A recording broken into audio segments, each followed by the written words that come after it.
The Shawshank Redemption was a box office failure so severe that its creators reportedly had to stand outside cinemas trying to convince people to watch it. Released in 1994, it quietly disappeared from theaters and was quickly labeled a financial disappointment, despite the talent behind it and the story it told. But decades later, the same film would rise to become one of the most loved and highest-rated movies of all time. So how did a film that no one showed up for become a global masterpiece? And what really happened behind the scenes that almost destroyed it before release? Join us as we uncover the most untold facts about the Shawshank Redemption. Number 15. $1,000 check that never got cashed. Every great film starts somewhere. For the Shawshank Redemption, it started with Stephen King's habit of giving his work away for almost nothing. Stephen had a long-standing policy of allowing first-time or student filmmakers to adapt his short stories for just $1, a program he called his Dollar Baby Deals. The only condition was that the film had to be non-commercial. A young Frank Darabont took Stephen up on one of those deals in the early 1980s, adapting his short story, The Woman in the Room, into a 30-minute film that was good enough to make the semi-final shortlist for Academy Award consideration. Stephen saw it, and he was impressed. So when Darabont came back years later wanting to adapt Stephen's 1982 novella Rita Hayworth and Shawshank Redemption, a longer, more ambitious piece that Stephen had decided would be too wordy to ever work on screen, Stephen gave it to him for $1,000. Stephen never cashed that check. He held on to it through the entire production, through the bombing at the box office, through the Oscar nominations, through the video rental revolution that eventually made the film a cultural institution. And then, when it was all over, and everybody involved had made a great deal of money, Stephen had the check framed and sent it back to Darabont with a handwritten note attached. The note read, "In case you ever need bail money, love, Steve." That is the kind of origin story that belongs in a movie, and it wasn't even the strangest thing that happened before filming began. Number 14. The studio wanted Tom Cruise and Harrison Ford. Frank Darabont wrote the script in 8 weeks on spec, meaning he wrote it without any guarantee that anyone would make it. And when he brought it to Castle Rock Entertainment, the response was immediate. They loved it. Rob Reiner, one of Castle Rock's founders, and one of the hottest directors in Hollywood at that moment, off the back of A Few Good Men and Misery, loved it so much that he offered Frank $2.5 million for the rights to the script so that he could direct it himself. But Frank said no. Rob had planned to cast Tom Cruise as Andy Dufresne and Harrison Ford as Red. Both of them are massive stars who were at the absolute peak of their commercial power in 1993. A version of the Shawshank Redemption with Tom Cruise and Harrison Ford would have been a completely different film, bigger, more polished, almost certainly more profitable at the box office, and almost certainly less extraordinary in every way that matters. Frank turned down the money, kept the rights, and went looking for his own cast. He had Morgan Freeman in mind from the beginning for Red, a character who in King's original novella is described as a middle-aged white Irishman. The ironic one-liner that survived into the film, Red explaining his nickname by saying, "Maybe it's because I'm Irish," was kept specifically because Darabont thought it was funny that a black man was delivering it. As for Andy, it was actually Freeman who suggested Tim Robbins for the role, and Darabont cast him after meeting with him once. Also considered for Andy at various stages, Jeff Bridges, Kevin Costner, Nicolas Cage, Johnny Depp, Charlie Sheen. Tom Hanks was offered the part and turned it down because he had already committed to Forrest Gump. Kevin Costner loved the script and wanted to do it, but was locked into Waterworld. The casting gods were apparently very specific about which version of this story was supposed to exist. So what did the prison they filmed in actually look like before the cameras arrived? The answer is stranger than you might think. Number 13. The real prison was scheduled to be demolished. The Shawshank Redemption is set in Maine. It was filmed entirely in Ohio, specifically in the Ohio State Reformatory in Mansfield, Ohio. A Gothic-style fortress that had been built in 1896 housed some of Ohio's most dangerous criminals for nearly a century and was officially closed in 1990 after being deemed unfit for human habitation. It was scheduled to be torn down. The production's arrival in Mansfield delayed the demolition by a full year. When filming wrapped, most of the prison complex was leveled, but the cell block and main administrative building were preserved specifically for historical purposes, in part because the film had already drawn enough attention to the location that tearing it down completely had become politically complicated. Today, the Ohio State Reformatory is a tourist destination. According to the New York Times, by 2013, the Shawshank filming location was bringing in more than 18,000 visitors a year and contributing an estimated $3 million to the local economy, a town-saving economic injection generated entirely by a film that was considered a commercial failure when it was released 9 years earlier. The brackets that held the movie cameras are still attached to the ceiling of the cell block. The tunnel Tim Robbins crawled through is still there, on display, smelling faintly of chocolate for reasons we will get to very shortly. But first, what exactly was in that tunnel when Tim Robbins had to crawl through it? Number 12. The escape tunnel was filled with chocolate syrup. Andy Dufresne's escape through 500 yards of sewer pipe is one of the most iconic sequences in cinema history. Red's narration, that Andy crawled through a river of shit and came out clean on the other side, is one of the most quoted lines in the film. What actually went into that tunnel to create the visual effect of sewage was considerably more appealing. A mixture of water, chocolate syrup, candy bars, crackers, and leaves. As Inside Edition reported from interviews with the production team, the tunnel itself was not 500 yards long. It was a 20-foot section of cardboard construction tube with a plexiglass cover at one end, positioned to create a reflection that made it look much deeper. The chocolate mixture gave it the look of filth without the smell or the health risk. Tim Robbins crawled through that 20-foot tube multiple times for multiple takes and emerged smelling of cocoa. The creek outside the prison was a different story entirely. As director Frank Darabont told the Daily Beast on the film's 30th anniversary, that iconic shot of Andy standing in the rain with his arms outstretched, the image that is on the poster, the image that defines the movie's emotional release, was filmed in a creek that had been contaminated by agricultural runoff from surrounding farmland. It was a horrible little creek that was filled with cow poop, Frank said. The production team had to dam the creek to raise the water level and then treated the water with sterilizing chemicals to ensure Robbins would not contract a disease from the conditions. And speaking of things that were not what they appeared on screen, what about the young Morgan Freeman in those parole photos? Number 11.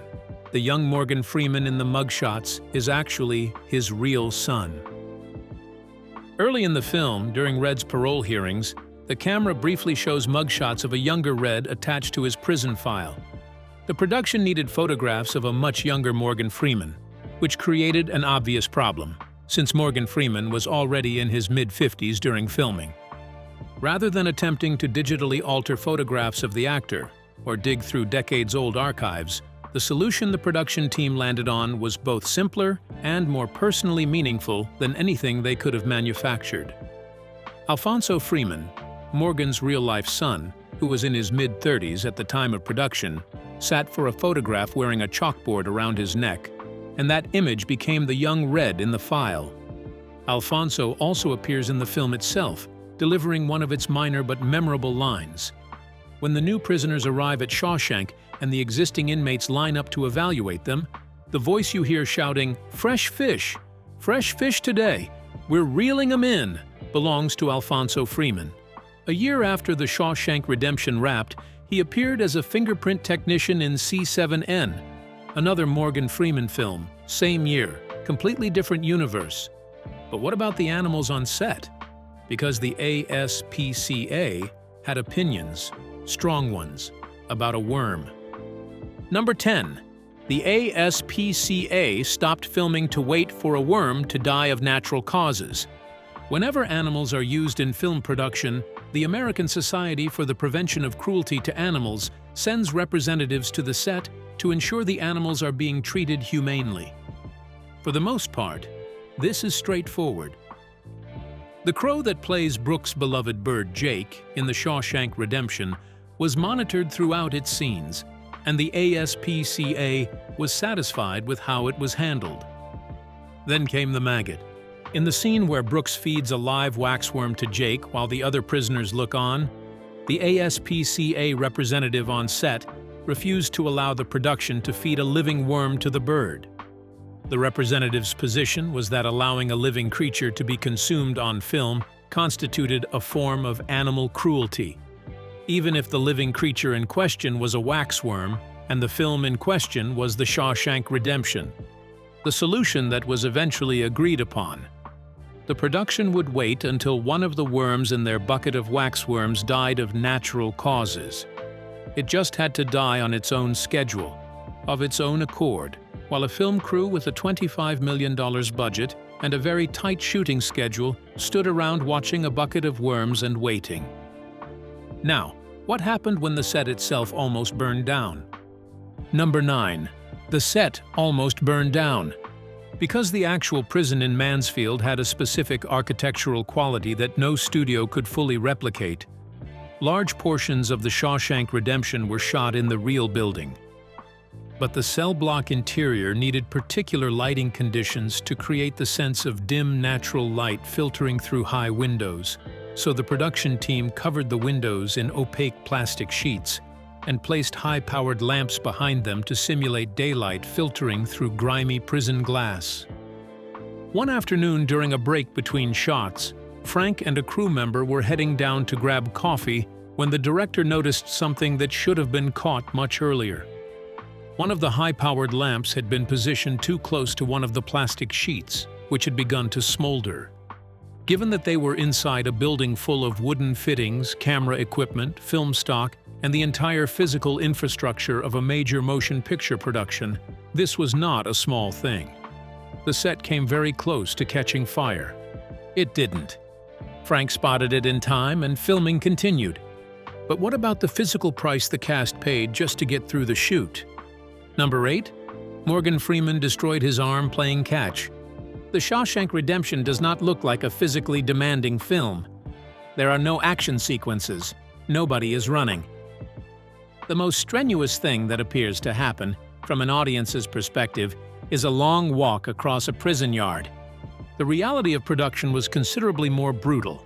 For the scene where Red and Andy meet for the first time in the yard, Andy watching Red casually tossing a baseball, the scene took 9 grinding hours to film. Morgan Freeman threw a baseball repeatedly for every take, for 9 hours straight, without complaint. He did not say anything to the director or the crew about how his arm was feeling. He showed up the next morning with it in a sling. The shoulder had given out from 9 hours of continuous throwing, and he had simply carried on working until the scene was done. The roof tarring sequence was its own specific ordeal. That scene was filmed on a day when the temperature on the Ohio rooftop reached 110 degrees Fahrenheit. The production used real tar, because real tar looks like real tar in a way that theatrical substitutes don't, and between takes, as the temperature fluctuated slightly, the tar would begin to solidify on the mops the actors were using. By the time they had to do another take, the actors were essentially wrestling with tools that had set into immovable black concrete. Each take required physically breaking the solidified tar free before anyone could move. Given all of that, the scene where the prisoners drink their beers on the roof in the late afternoon sun looks exactly as earned as it feels. But what about the man who was behind the camera for all of it, and the single ritual he used to keep himself from falling apart? Number 7. Darabont watched Goodfellas every Sunday to survive production, making a first feature film on a $25 million budget with an 11-week shooting schedule, 18-hour days, and 6-day weeks is the kind of experience that breaks people. Frank Darabont came very close to being one of them. The specific challenge Frank was grappling with was one that Stephen King himself had worried about when he sold the rights. The story was enormously word-heavy. It relied on narration, on the passage of time, on interior emotional states, none of which are things the camera captures naturally.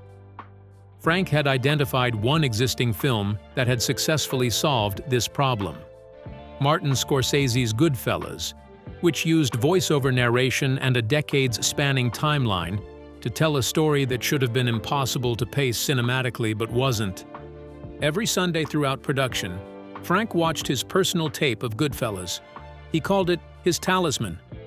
On the days when the shoot was going badly, when the compromises of filmmaking felt insurmountable, when he was, in his own words, feeling blown out and depressed, he would go home and put Goodfellas on, just to be reminded that this kind of storytelling was possible, that someone had done it, that it could be done again. Morgan Freeman's iconic narration, which became one of the film's most beloved elements, was directly shaped by this influence, and that narration very nearly didn't exist in the form you know it. Number 6. Morgan Freeman's voiceover had to be recorded twice. Morgan Freeman's narration in The Shawshank Redemption is so inseparable from the film that it is almost impossible to imagine the movie existing without it.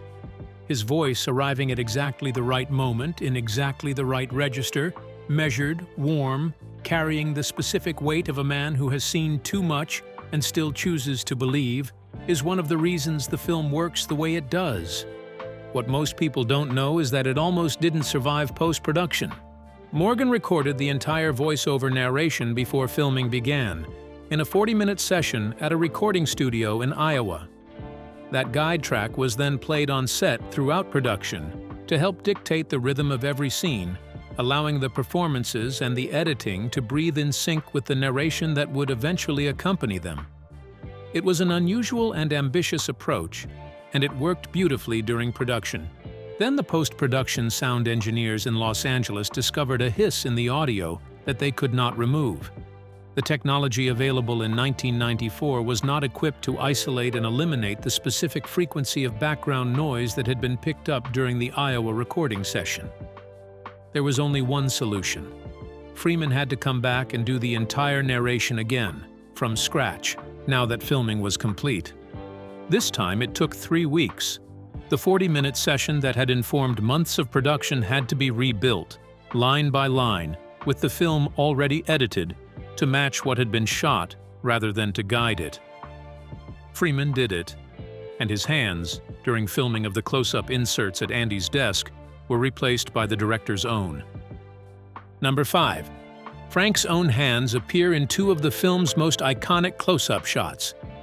There is a specific kind of director who, unable to delegate a particular moment to anyone else, simply does it themselves. Frank Darabont is that kind of director. 2 of the film's most intimate close-up shots feature not Tim Robbins' hands, but Frank's own. The first is in the opening sequence, the close-up of Andy loading a revolver in his car before the night that will destroy his life. The second appears later in the film when Andy carves his name into a cell wall, a shot that appears twice and both times uses the director's hands rather than his lead actors. Frank has explained that these inserts were filmed during post-production, after principal photography was complete, and that he felt only he could execute exactly what he wanted from those shots. The specific way the hand holds the revolver, the specific pressure applied to the carving. These were directorial choices so precise that he decided the safest person to trust with them was himself. Which means that Frank Darabont appears in The Shawshank Redemption as a pair of hands doing 2 of the things that define Andy Dufresne's arc, the act that put him in prison and the act of claiming a permanent place in it. And what about the ending? Because the ending, you know, very nearly did not exist. Number 4. The beach reunion ending almost didn't happen. In Stephen King's original novella, the story ends with Red on a bus, heading toward the town where he might find Andy, uncertain and cautiously hopeful. There is no beach, there is no reunion. The reader is left with the feeling that they might make it. But Stephen deliberately keeps the moment ambiguous, letting the hope exist without the confirmation. Frank initially planned to honor that ending completely. His original script finished with Red on the bus, leaving the audience with exactly the same open ending King had written. The studio pushed back.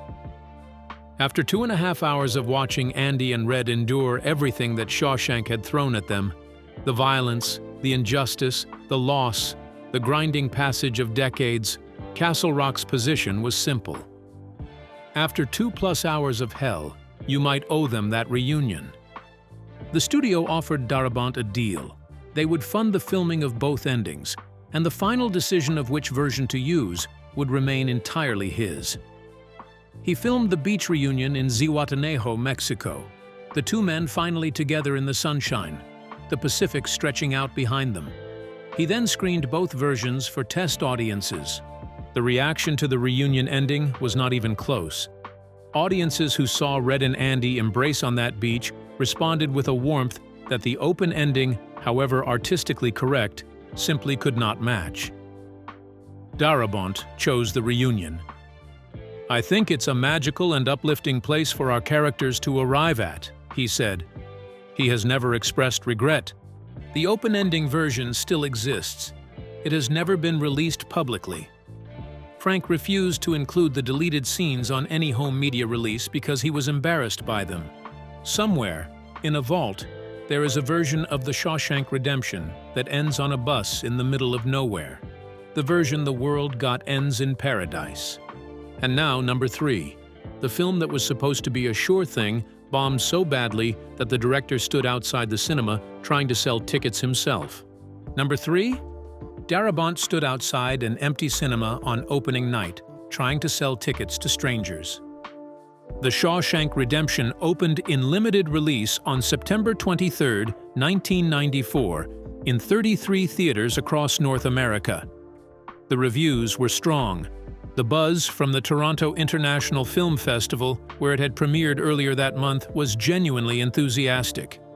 Everything suggested it was going to find its audience. Nobody came. On opening night, Frank and his producer Liz Glotzer went to the Cinerama Dome in Hollywood, one of the most famous cinema screens in Los Angeles, to watch their film with a real audience in the tradition of directors going to see how people react in the room. They arrived to find the cinema empty, not sparsely attended, empty. Glotzer later said that the two of them went outside and literally sold tickets to strangers passing by, promising that if they didn't like the movie, Castle Rock would refund their money. The film made $727,327 across its entire opening weekend in 33 theaters. When it expanded to 944 theaters in October, it finished 9th at the box office for the weekend. And then, the Oscars happened. Number 2. The reason you've seen it 100 times. The Shawshank Redemption received 7 Academy Award nominations at the 67th Oscars: Best Picture, Best Actor for Morgan Freeman, Best Adapted Screenplay, Best Cinematography, Best Film Editing, Best Original Score, and Best Sound. 7 nominations is a significant number. It signals to the general public that this is a film worth seeing. It signals to the studios that hold the licensing rights to that film that there is renewed commercial interest worth exploiting. The film won none of them. Everything went to Forrest Gump, but the nominations triggered a theatrical re-release that brought in another $12 million. More importantly, they generated enough mainstream attention to inform Warner Home Video's decision about the home media release. Warner sent 320,000 VHS copies to video rental stores across the country in 1995, a number that seemed optimistic given the theatrical performance. It was the most rented film of 1995. Not one of the most rented, the most rented. It outsold Forrest Gump's rental numbers.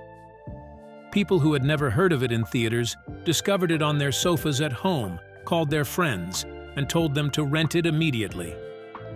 The chain reaction that started in video stores in 1995 was then supercharged when TNT acquired the cable rights, and because the rights were acquired cheaply given the film's perceived commercial value, TNT could afford to broadcast it constantly, which it did.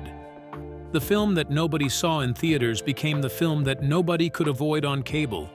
And from cable, it became legend. In 2008, The Shawshank Redemption passed The Godfather on IMDb's user-generated Top 250 list and moved into the #1 position, where it has remained ever since. This brings us to the #1 fact on the list. Fact 1. The greatest movie on IMDb was made by a first-time director. As Morgan Freeman has said in multiple interviews, The Shawshank Redemption is his favorite of everything he has ever made. Not the most successful, not the most acclaimed. His favorite. The one that, when people stop him in the street, they almost always want to talk about first. The film that bombed is the film that endured. The director who turned down $2.5 million made something worth far more. The story about a man who survived everything a corrupt system could throw at him was made by a production that survived everything the entertainment industry could throw at it. Get busy living or get busy dying. Frank chose living. The film exists because he did. Which one surprised you the most? And is there a fact about The Shawshank Redemption that we missed that you think deserves to be on this list? Share your thoughts with us in the comments section. Remember to like, share, and subscribe for more. Also, click the next video showing on your screen. You will enjoy it.